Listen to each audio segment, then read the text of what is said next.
Iran Israel যুদ্ধ নিয়ে কিছু আলোচনা। 13ই জুন ইসরায়েল ইরানে রাতের অন্ধকারে এক হামলা চালায়, এক ডেডলি হামলা, যার ফলে ইরানে ব্যাপক ক্ষয়ক্ষতি হয় এবং এর মধ্যে দিয়েই ইরাক ও ইরানের যুদ্ধের সূচনা হয়, যার পরবর্তী পাল্টা হামলা ও জবাবের মাধ্যমে চলে।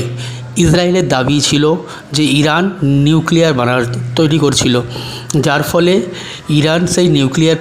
ইসরায়েল ইরানের নিউক্লিয়ার প্রজেক্ট বন্ধ করার জন্য ইরানে এই হামলা চালায়।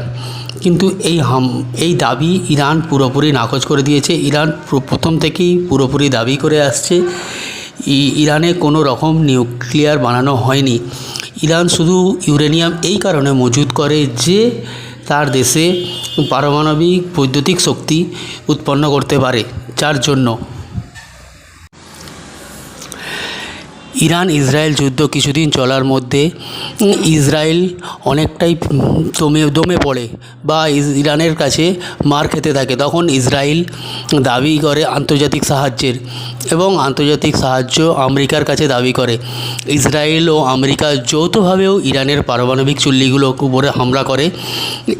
আমেরিকার বম্বার B-2 দিয়ে হামলা করে ও বাংকার ব্লাস্টার বোমও নিক্ষেপ করে, কিন্তু ফলশ্রুত কিছু লাভ হয়নি এবং ইরান নিরাপদে তাদের ইউরেনিয়ামগুলো সংরক্ষিত স্থানে সরিয়ে নেয়। তার ফলে ইসরায়েল ও আমেরিকার চাল পুরোপুরি ব্যর্থ হয় এবং এইতে ইরানের সামরিক কৌশলের অনেকটা পরিচয় পাওয়া যায়। ইসরায়েল ও আমেরিকা এই নিজেদের লজ্জা অনুকূলের জন্য একে অপরের উপরে পাল্টা দোষারোপ করতে থাকে। ইরান ইসরায়েলের উপর আমেরিকার উপর ইসরায়েল দোষারোপ করতে থাকে এবং দুজনের মধ্যে ভুল বোঝাবুঝি হতে থাকে এবং আমেরিকা নাকামি ও নিজের অপারগতাটা বিশ্বের কাছে লুকোবার জন্য একটা চেষ্টা করতে থাকে। ইরানের যে মিসাইলের ক্ষমতা, সেটার প্রমাণ বিশ্বের বাজারে ইরান দেখিয়ে দেয়। ইসরায়েলের আয়রন ডোম, থার, আমেরিকার পেট্রিয়টিক সমস্ত আকাশ প্রতিরক্ষা ব্যবস্থা ভেদ করে ইরানের মিসাইল বারবার ইসরায়েলের মধ্যে প্রবেশ করে। হাইফা ও আরও তেল আবিব সহ অন্যান্য শহরেতে হামলা করে, যার ফলশ্রুতিতে গাজার কিছু ছবি ইসরায়েলের মধ্যেও লক্ষ্য করা যায়। এই যুদ্ধ বেশ কিছুদিন চলার পর শেষ অবধি 24শে জুন দুজনের মধ্যে সিজফায়ারের মাধ্যমে যুদ্ধ সমাপ্তি ঘোষণা হয়। কিন্তু বরাবরের ন্যায় ইসরায়েল নিজেদের চালাক মনে করে এবং কাপুরুষতা আচরণ সিজফায়ারের কিছু আগের মুহূর্তে ইরানে এক ভয়াবহ হামলা চালায়,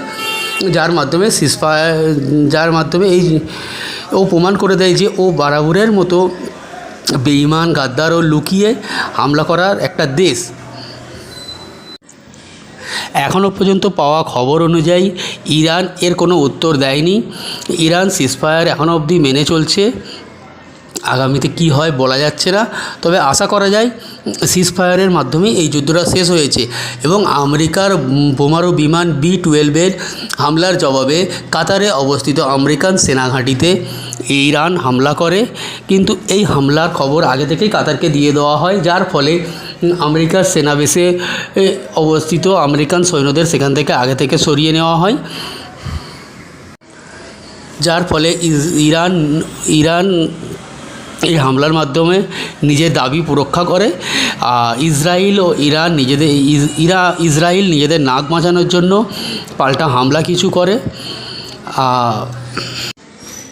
এবং যুদ্ধের শেষ মুহূর্তে যেটা বোঝা গেল, ইসরায়েল ও আমেরিকা বিশ্বের কাছে নিজেদেরকে সুপার পাওয়ার হিসাবে দাবি করা নিজেদের আকাশ প্রতিরক্ষা ব্যবস্থা ও উন্নত যুদ্ধ বিমান সবই কিন্তু বেকার করে দিয়েছে ইরান, যার ফলে বিশ্বের কাছে দাদা হওয়ার যে গৌরব বা যে ক্ষমতা বা যে প্রতিচ্ছবি দেখাচ্ছিল সেইটা পুরোপুরি নিষ্ক্রিয় হয়ে গেছে। ইসরায়েলের সমস্ত আকাশ প্রতিরক্ষা ব্যবস্থা ভেদ করে ইরানের মিসাইল কিন্তু ইসরায়েলে হামলা করেছে ও আমেরিকার যে বোমারু বিমান নিউক্লিয়ার বহন করতে সক্ষম, সেই বিমান থেকে বিমান ব্লাস্টার 14টা বোমা ফেলার পরেও ইরানের নিউক্লিয়ার প্রজেক্টে কোনো ক্ষতি করতে পারেনি, যেটা স্বীকার করেছে খোদ আমেরিকা নিজেও, যার ফলে বিশ্ববাজারে আমেরিকারও ছবি খারাপ হয়েছে।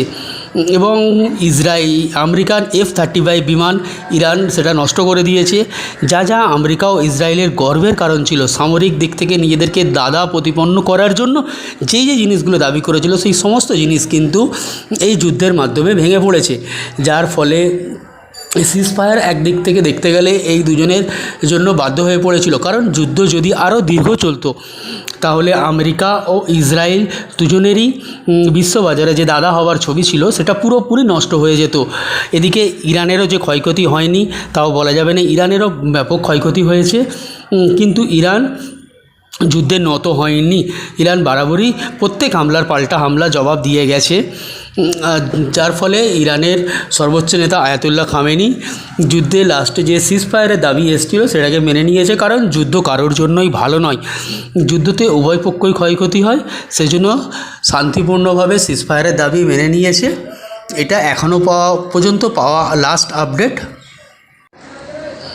আপনারা শুনতে থাকুন আমাদের channel Times of world news.